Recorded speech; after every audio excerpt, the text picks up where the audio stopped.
Mungkin apa yang ada dalam hati Menteri Sri Mulyani saat ini pasti ada kejengkelan dan kedongkolan luar biasa. Dulu ia pernah jengkel dikadali Anies soal kesalahan hitung anggaran tunjangan guru di kementeriannya sebesar 23,3 triliun rupiah. Saat itu, Sri Mulyani dibuat gusar betapa repot mengurusi manusia satu itu.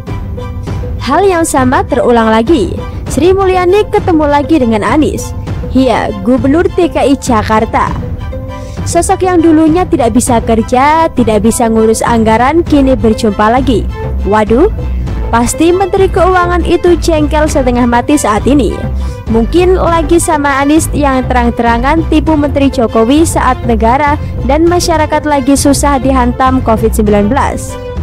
Dalam rapat resmi, disaksikan oleh sejumlah menteri, sudah ada sebuah kesepakatan. Anies akan tetap memberikan bantuan rutin kepada 1,1 juta warga DKI Jakarta. Sementara 2,5 juta warga lain yang terdampak COVID-19 ditanggung oleh pemerintah pusat. Deal dan sepakat. Untuk menguatkan ucapan Anies, publik bisa kembali melihat tayangan senyuman Anies 2 April di TV. Saat itu, Wapres Ma'ruf Amin menanyakan Anies berapa jumlah korban pandemi yang harus ditanggung oleh pemerintah pusat. Anies mengatakan bahwa Pemprov DKI akan memberikan bantuan rutin kepada 1,1 juta warga. Sementara 2,5 juta warga yang baru terdampak COVID-19 minta ditanggung pemerintah pusat. Tetapi apa yang terjadi kemudian? Ternyata hanya satu kali Anies menyalurkan bantuan rutin kepada 1,1 juta warga di bulan April. Padahal katanya akan disalurkan setiap minggu. Ketika pemerintah pusat mulai membagikan bansos kepada warga DKI 2,5 juta, Anies langsung menghentikan bantuan rutinnya kepada 1,1 warga Jakarta. Dari sinilah awal keributan. Ternyata penerima bansos dari Kemensos sama dengan penerima bansos di DKI. Ya elah, ternyata Anies tipu Menteri Jokowi. Ketika janjinya ditagih soal warga 1,1 juta, Anies langsung mengubah pernyataannya. Jika sebelumnya ada kesepakatan bahwa Pemprov DKI dan pemerintah pusat berbagi beban, kini Anies ingkar. Ia melimpahkan beban sepenuhnya kepada pemerintah pusat untuk memberi bansos kepada warga DKI 1,1 juta dan tentu warga terdampak 2,5 juta. Walah, ini tipu beneran. Jelas Anies sengaja pasang taktik supaya pemerintah pusat ikut bantu. Anies pura-pura menjadi korban. Nyatanya hanya satu kali menepati janjinya. Ketika ditanya, kenapa hanya satu kali kasih bansos ke 1,1 juta warganya? Dengan suara tipu, Anies bilang itu mah hanya aksi untuk mengisi kekosongan sebelum bantuan dari Kemensos tiba. Loh, katanya bantuan rutin tiap minggu, ternyata tipu-tipu. Selain tipu Kemensos, Anies juga tipu soal data. Sebelumnya, dia bilang data 1,1 juta berbeda dengan data 2,5 juta.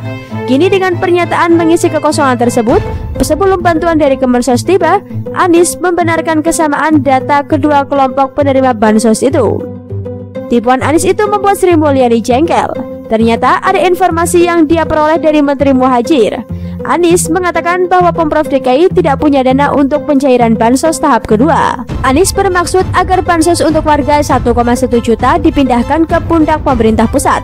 Alamak, bukankah APBD DKI 2020 itu sebesar 87 triliun? Kemana saja duit itu? Tetapi anggaran untuk balapan Formula E triliunan ada. Anies tak merelokasi anggaran daerah, tetapi dia mengkadali pemerintah pusat.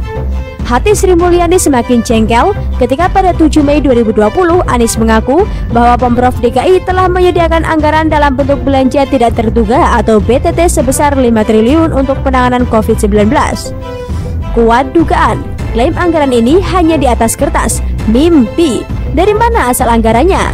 Kemungkinan Anies menunggu pencairan dana bagi hasil dari pemerintah pusat sebesar 7,5 triliun rupiah. Padahal, dana bagi hasil itu sebagian besar akan cair jika hasil audit BPK telah keluar. Menteri Sri Mulyani jelas geleng-geleng kepala terhadap Anies. Bagaimana menghadapi manusia satu ini?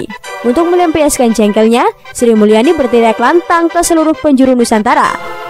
Pemprov DKI tidak punya anggaran untuk bansos. Tujuannya biar dunia tahu, DKI yang duitnya itu seabrek tak punya anggaran untuk bantuan sosial. Jadi kemana duitnya? Tingkah laku kelewatan Anies memancing reaksi satu menteri Jokowi yang lain. Dia adalah Menko Polhukam Mahfud MD. Menteri ini terpaksa ikut bicara. Ia membenarkan bahwa benar sudah ada kesepakatan Pemprov DKI menanggung 1,1 juta warganya. Sisanya 2,5 juta akan ditanggung oleh pemerintah pusat. Pun data 2,5 juta warga sudah dijanjikan. Saya ada di rapat itu. Kan dibilang itu teknis antara staf dan kepala dinas. Ya tidak bisa begitu, datanya dijanjikan tanggal segini, jam segini, tapi sampai sekarang belum masuk, kata Mahfud saat rapat kerja dengan Komite 1 DPD RI secara online Jumat 8 Mei 2020. Pernyataan Mahfud ini dengan ditafsirkan sebagai bentuk kejengkelannya terhadap Anies sebagai gubernur DKI yang tak bisa kerja. Pemerintah pusat sudah meminta data warga 2,5 juta. Ternyata data yang disodorkan adalah data warga 1,1 juta. Terjadilah kekacauan. Ketika diminta data baru, Anies tak pernah memberikannya. Pemerintah pusat punya double problem saat ini, khususnya di DKI Jakarta. Selain sibuk menangani COVID-19, juga sibuk menangani gubernur yang pintar mengkadali. Bagaimana menurut Anda?